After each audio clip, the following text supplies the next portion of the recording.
Hello, everybody. Welcome to Undefined. And today I am very excited. I am joined by Hot Goat Music, Mike and Rick. They are based out of North Carolina. They write for film and TV, and I was introduced to them for their work on the Righteous Gemstones. They wrote the theme song for Baby Billy's Bible Bonkers. And my favorite, they just did the song from season 4 with Baby Billy as teen just called Turn the Other Cheek. Hit the four, yeah, we turning hardcore. Gonna settle every score. Gonna win this holy war. To a groove that's so divine, turning water into wine. And when you lose your mind, we gon' turn the other cheek. So I'm very excited to talk to Mike and Rick. How are you guys doing?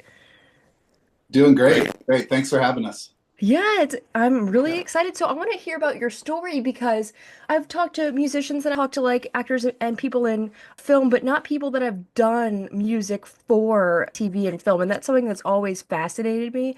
So how did you guys get into that? Were you kind of like in bands and stuff growing up and then you decided you want to do that? Kind of walk me through your story. And how did you guys meet? Okay. Well, we went to the same high school in Charlotte, and that's kind of where we met. And I think we were all sort of the kids that were in bands. Um, and actually, when we first met, we were in rival bands. And so we did some funny things like played against each other in a battle of the bands at school and things like that. But shortly after that, I guess we just became buddies and started hanging out and partying. So you guys met in college and you were in rival bands. And so how did you kind of start making music together? Did you join up in a band? What's the rest of that story? Yeah, so we were both in a lot of different bands, touring, and I was in a band called Jolene for a long time. Rick was in a band called the Husbands, but we've known each other since high school, and some of our other friends, Dave Massey and Brent Dunn, we have a band called the Alternative Champs together, which started when they were all at college up in North Carolina in 1993, I think, is when we started that band. So we've been playing together for a really long time, but it's always been sort of a side project and a place for us to do our sort of goofier, funnier side of music. Yeah, that's awesome. So what were your inspirations? Because that's something that I always like to ask my guests. When you were starting in those bands, like what were you listening to and what was the kind of style that you were playing? I would say, like in that time period, well, coming out of Charlotte, Charlotte was kind of in a weird phase at that time. Like it wasn't really a college town or anything. It didn't really know what it wanted to be. So the music that was always on the air on the radio stations was like classic rock and then like oldies. So it was like really limited to kind of new music. So for me, it took like a big sister going off to college and sending me back tapes of like REM and kind of a little bit cooler bands. And but then the 90s kind of happened. And I think just so many different, there was so much good music going on. I mean, like punk rock stuff and Dinosaur Jr. and Yes. yeah, I don't know, just tons of Sonic Youth and, of course, Nirvana came out and just all these cool bands. And then there was also kind of an Americana thing going on. Yes, I'm big in That's sort Americana, of yeah. how, yeah, Mike's band, I think, sort of leaned a little bit in that direction. You can Yeah. throw in a Yeah, few. we used to play with, you said you went to school in Oxford, right? At Ole Miss. Yes. Did you know the band Blue Mountain? Yes. Okay, so good friends of ours, we used to tour with them all the time. Oh, nice. Yeah. Did you ever play Proud Larry's? Did you ever go to I believe Oxford? we did. I was trying to remember the place we used to play. It was a really big room and it was really like fraternity, sorority. Like I remember playing to the backs of heads a lot there. Ooh, that might be the lyric because the Proud Larry's is like a restaurant and it's like a smaller room and the lyric is we the did big play one. there, I think. I'm not positive because it's been so long ago. But yeah, I think I cannot remember the name of that big room right now. But yeah, we played in Oxford all the time. Oh wow, that's really awesome. So some cool crossover. And how did you go from alternative Americana to TV and film? I want to know about that. How did that get started for you guys? So, I mean, for me, the band that I was playing with, Jolene, the songwriter, was writing in that style, kind of that. I wasn't the songwriter in that band. I played bass and contributed, but wasn't the main songwriter. So I think Rick and I, with our band, the Alternative Champs, we've created these kind of, we jump genres, we play all kinds of different styles of music and funny, like I don't know, it's always kind of got a funny tilt to it. And we had friends that were working on the Gemstones, Richard Wright and Joey Stevens, and they had mentioned that I guess Danny wanted a band to play the Elevation Band in Righteous Gemstones. He didn't want it to be actors. So they kind of were like right away, because we dress up for every show. We have a theme for every show we do with the Ultimate Champs. And they were like, these guys kind of already do that. Like they're great at jumping into characters, so they would be a perfect fit. Well, so you played the Elevation Band at the church on the show? Yeah. I didn't know Well, it that. That was, is so cool. yeah, it was sort of mimicked after an Elevation Band, but yeah, it was the Gemstone Salvation Center band. Yeah, yeah. So Yeah. how was that? Yeah, because I thought you guys just wrote the songs. I didn't know that you were like actually on the show playing. So what was that experience like? It was super fun. I mean, that part was, I always could talk of it like a summer camp for like older dudes. Like Mm, each summer for 6 years, I guess, we would just sort of drive down to Charleston. They'd put us up in a hotel and we'd go to the Charleston Coliseum and walk into this crazy world where there's like millions of trucks and crew everywhere. And we had our own little assistants that would take us to our little green room and feed us and take us to like hair and makeup. And it was just weird. It was super fun. And, over the years, we would, become friends with like the different actors and all that. And it was just bizarre. I mean, they never gave us any direction because I guess they assumed that we had a couple decades worth of, experience being in a band. mm. So we would just kind of feel it out and just kind of rock out these silly songs that we were doing. And it was just wild, like doing scenes with John Goodman and all these people, It was Yeah, really I fun. can't even imagine like having them all on stage and doing the whole mega church thing with like all of these awesome actors. And I bet it was really cool. Did it feel like kind of you were at a church band? Did it give Totally. that? Yeah, that is so cool. And Yeah. so, You, you you know, get lost in it for sure. Yeah. I mean, ha we'd be waiting in between, there were takes where John Goodman was delivering sermons, and we're just kind of in the background playing the part of the band, watching the sermon from behind him, from the stage. And it just would get repeat of that, hearing the same sermon over and over. It was fun though. It was a lot of fun. I definitely caught myself like rocking out super hard to these dorky, like mega church kind of songs, and then I would think back, damn, I was taking that really seriously, So, I now I'm thinking after you saying that, like preparing for this, like did you just kind of play off of like the silly music that you guys were making, or did you like kind of look up some of the mega church bands like in preparing for this? We tried to play off the silliness at first.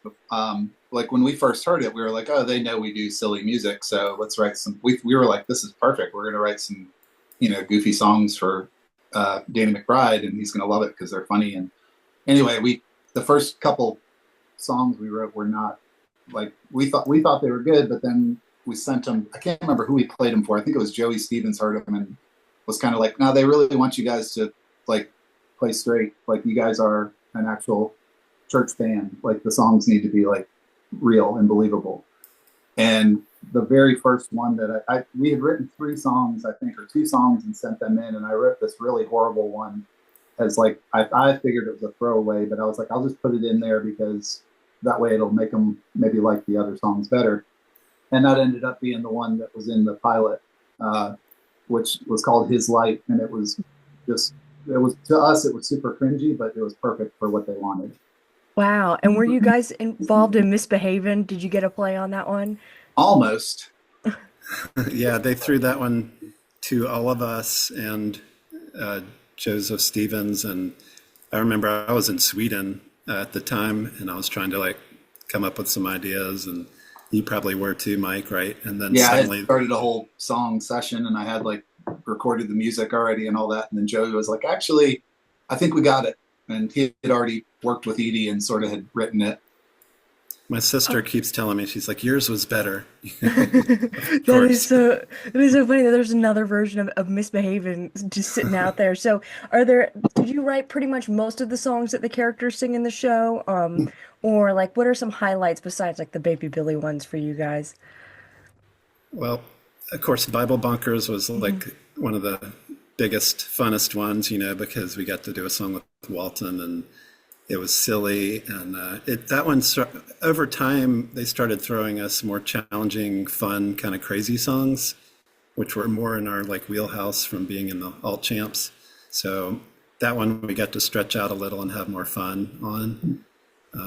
We did another one with Judy, Hallelujah by and by. I think it was in Yes, season 2, maybe.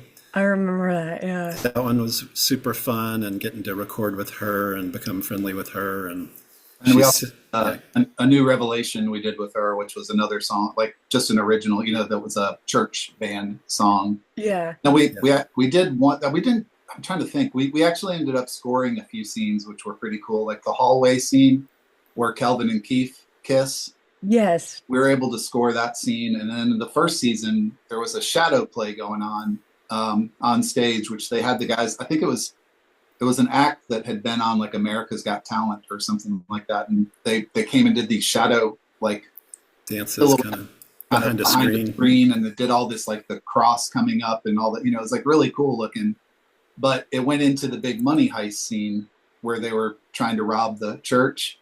Hmm. So I was kind of we were doing the song, and then they said, well, just can you make it go into like this other part, and it I ended up scoring that scene too, which I didn't. That was the first time I'd scored something like to that level. So that was Yeah, I was gonna ask about that. Like, when you're tasked with these film and TV shows, do you just like focus on like writing actual songs that are going to be in it, or have you done any scoring? Yeah, like we always work through a music supervisor, and he's the one that's kind of in the middle between Danny and us, and he's like, yeah, we want a song that's like this, and he gives us little references and things like that. But scoring, I guess, is a whole different ball game. It's kind of like it's more about mood and feel, and it's a little more vague on what the references are. It's not like, hey, copy kind of like a song like this. yeah. They sent us the scenes, so we did it. I really enjoyed doing that when they would send us a scene and you could kind of actually see what was going on, because it makes it all make more sense. A lot of times when we're writing our songs, we don't know what it's going to look like or what's going to happen in the scene or anything. So it's very like you have no clue what the visual is going to be. Oh, Yeah, like interesting. like the visual editors would sort of edit the scene around the changes in the song, whereas Hmm. when you're scoring, it's a little bit of the out there. Like you get the raw video, and you're trying to kind of match the rhythm of the scene a little bit. So Yeah, it's a little different, yeah. that's so fascinating. So do you even get a script when you're writing the songs, or do they just kind of pitch you like, all right, this is what we're thinking, like this is what we want you to do? Yeah, they usually give us a script or a little section of the script. Sometimes, maybe half the time. Other times it's sort of like when you're in the middle of the season and things are real busy and the music supervisor's juggling 5 different things, he might just be like, all right, we need a 1 minute song that's like sounds a little bit like this and this, and it needs to be kind of about this. And they'll also do like sometimes they will send us a script, like in season 4 and the beginning of episode 2, we had a big song with Walton singing. It was called The Big Number, where he's like, Yes, I was gonna ask if you guys w worked on that one. Yeah. yeah. So we wrote that one, but there was a speech that Danny gives in the middle of it, and so you kind of have to like have a breakdown in the music, and it has to be long enough to cover the time it would take that speech. So I was always tasked with like imitating either Danny or Walton to kind of like fill in as like a placement so they could hear it and be like, okay, that works. But I would have to read his whole speech, and try to think of how he would do it as best I could. Oh, I Without love it. sounding like you're like making fun or a Yeah. caricature. But you were really good at it. Like you totally, especially Walton, like Baby Billy, you could just totally nail him. Yeah, it was. I think it helps them sometimes too, like to hear. Not that I sound anything like Walton, but if I'm a little bit kind of singing in his character, to hear when he hears it, he's like, "Oh, okay." I think it kind of makes him like, "I can do that. I get that. That makes sense." Well, yeah, this is so cool because this is Righteous Gemstones is my favorite show. So, and I've always been curious about like how music works in TV. So this is really cool to get some insight on this. And backing up on that, when you started this show, you said that friends of yours were involved in it and they had asked you to be a part of it. So I'm sure you weren't like, how was it like when you realized when the show finally took off? And I feel like this show is one of the rare cases where like I've been watching it for since season 2, And I think it got popular, even more popular in the like this last season. So how has it been? Like even things like Bible Bonkers, it's like a huge thing in like the pop culture zeitgeist now. Like how has it been for you guys like being part of that? I mean, it's been super cool when we were involved right from the get go in the pilot. And we've gone through the different phases. Like when we filmed the pilot and they filmed us for days at a time, we were like, wow, we must be like really important on the show. And then we come to realize, okay, we're kind of background. And then, but then the songs started flowing in and we did more and more songs and started doing songs with actors. And honestly, it felt like a very gradual thing that happened. It wasn't like suddenly we were nailed and like, wow, we did the Bible Bonkers theme and everybody's singing it. And, it was just a gradual sort of evolution, I guess. But it kept building too, which was great. Like it definitely started where we were only writing the church songs, and it was kind of awesome, obviously, but we were kind of like felt like we were stuck in like, oh, we keep writing these really like, cringy songs that were, they're good, but they're not like what we would necessarily want to play, you know. I think I definitely felt like we had some goals. Like, all right, we did, we're on the show and we like did some cool songs for the church band. And the next step would be to do a song that one of the actors sings on. And then that kind of happened season 2. And then what was it? Season 3, we did Bible Bonkers. That was the next goal, was like, okay, a big song that has like some buzz potential kind of thing. Yeah. And then it all capped off with Turn the Other Cheek, which kind of went even more bananas. So it was Yes, a and cool goal oriented kind of steps, I guess. I want to get into that because I love Bible Bonkers, but when I first watched the Turn the Other Cheek, like I was cracking up so hard, and I even like added it to my Apple Music. I'm obsessed with it. And then that video that Walton recorded in the studio, were you guys like on remote on a Zoom call? I want to learn about that whole process. Like, how was that like? We were actually there in the studio, and Walton was kind of thinking, like, he was like, I think we were getting ready to maybe leave or wrap up, and he said, hey, let's do one more take. Will one of you guys film me doing a vocal take? And so Rick stepped in, and on Walton's phone he filmed that video of him recording the vocal in the vocal booth. So it was Rick and Walton in that tiny vocal booth. And they played that clip on Colbert, and you could like hear me talking right at the beginning. I was like, that's crazy. That is But so cool. it was just me and him in this tiny little room, and he's doing all this silly Yeah, stuff. he was wearing his White Lotus shirt, so I was like, was he still in like Thailand? Was he like fresh off of filming that? Because I know like Yeah. he had a lot of crossover. I think he had just finished White Lotus, and then he went right into Gemstones. So I thought that was like another layer onto that video that just made it so great. Is that he was like dressed up as his character. He was definitely in a different mood. Like when we did Bible Bunkers, we had a great time and it was real fun, and we got to see him get into the baby Billy character and all that. But this one, I think he almost had like a manic, super excited vibe, like probably a little jet lagged from getting back from Thailand. But he was just it was a much more playful thing. And like I have a lot of little clips that we recorded during takes when we were in the studio room. And we're just laughing, like everybody's just laughing, and Walton's just laughing at how silly, some of the lines in that song were. So it was really fun. We had a great time. Yeah, he was like super pumped on it. He was like, this is going to be the song of the summer. Like he was just like, it just kind of like it got into this whole thing. Like Baby Billy's going to have like a music career. Like I'm going to have like a thing, So it was a lot of fun. I think it should be the song of the summer. I think Baby Billy should go on tour. I mean, too bad he's just so busy. I don't know if that would ever happen, but I would definitely go. Yeah.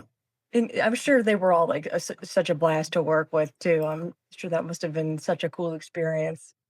Yeah. I was thinking when we did some songs with Edie, like she brought her mom into the studio with us. So we're like I'm sitting next to her mom, and we happened to be recording this really semi-raunchy song that never made it into the show, but that was an interesting experience. But just, seeing people being just normal people, you spend enough time with them to where it's just, you realize they're just regular folks. Yeah.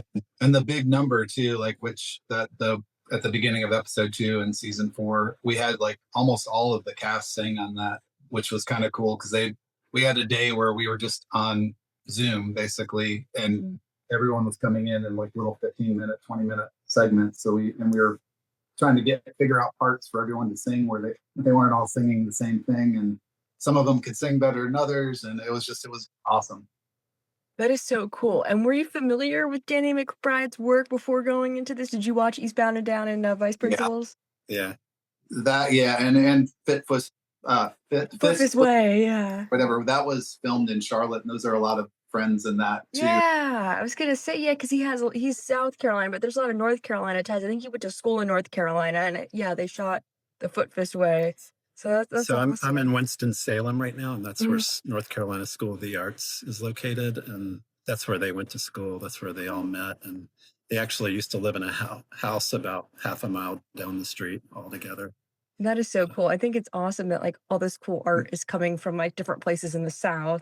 Mhm. And it's being popular in the mainstream media. It's not just Hollywood stuff. So it's cool to see people like Danny and Walton get this like mainstream success. Yeah, for sure. And kind of wrapping things up, what other projects have you been on besides the Righteous Gemstones that you want to talk about? Are there any other highlights or anything that you're working on now? Mike? Yeah, so we did a song for like um, David Gordon Green did that Nutcrackers movie with Ben Stiller, Uh-huh. and we had a small little song in that in the beginning, kind of a commercial for like a feed store that we did, like a jingle with like a voiceover, like a real like, hey, how's it going? Like real, cheesy guy talking, kind of Midwest guy. Uh-huh. We did some like radio ad things for Halloween and the ones that they redid. We're working on a project now that's still being filmed, but we're trying to keep busy, trying to find other stuff to jump into. Yeah, like we're just sort of looking for representation right now, Mhm. to sort of level up and see if we can get like more steady stuff coming in. But yeah, I mean, I think the Rough House Pictures guys and the music supervisor DeVoe Yates that we've been working with for a while, he Mhm. seems to be throwing us jobs, here and there. So it's keeping us pretty busy. That's very exciting. Yeah, I love anything that Rough House Pictures puts out, like the Danny McBride stuff, and I think they also help produce Tires Yeah. and Yeah, a lot of other cool stuff. So I love anything that they do. I think it's just gold. yeah, we agree.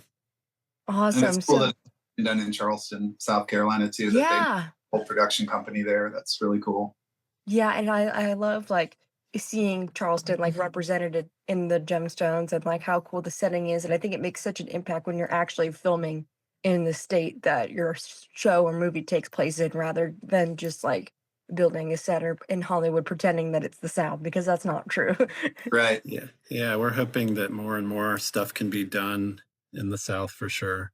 Sometimes the tax structure is not great depending on who's in government, but um, the amount of jobs that are brought to the Charleston area when we did Gemstones, it's just amazing. Hundreds of people there, hotels, restaurants, just the economy just gets a big, huge boost. So we hope to see more of that for sure. Yeah, I think it's super important, and one of the things that I'm really interested in, and I'm actually I'm going to Alabama and I'm getting a PhD in media studies, and I've like one of the things that I'm interested in is like Southern storytelling and media and how important that is. And so I agree 100% with like filming in the South and filming in Charleston, and it's an interesting perspective too on how much it does for the economy and the local people around it. I didn't even think about that perspective. Yeah. Yeah, for sure. Tying back to the Oxford thing, Mhm. when we were playing there a lot, that's where John Grisham, I think, was from there. Yep. Yep, he is. Yeah. And so they filmed, I think it was Time to Kill or one of those in the square in Oxford and all that. Like back then, it just was really cool to see all that happening way back then. But it's cool to see it when it's in smaller towns and smaller places. Yeah, that's really cool. Yeah, Oxford has a lot of neat history to it, and I think Yeah. it's also that's getting kind of more attention as well. Hopefully, there's some more films and TV there eventually. Yeah. Well, it's been really fun talking to you guys. Is there anything else that I didn't bring up that you want to mention? I don't think so, Rick. I can't think of anything. Yeah, just yeah, we hope to do a lot more stuff, and hopefully you can hear more of our silly songs on Yeah. I mean, different shows. our company is Hot Goat Music. That's what we go as is when we're writing anything for film or TV. And then the band is Alternative Champs. So if anyone's wanting to check any of that out, it's all very findable. Awesome. And I'll link it all down below. And thank you so much, Mike and Rick. It's been a pleasure talking to you guys. And it was so much fun to learn kind of about you guys and the behind the scenes of the Gemstones. And it was really awesome. So thank you so much for taking the time out of your day to talk to me. Thank you. And thank you so much. We enjoyed it.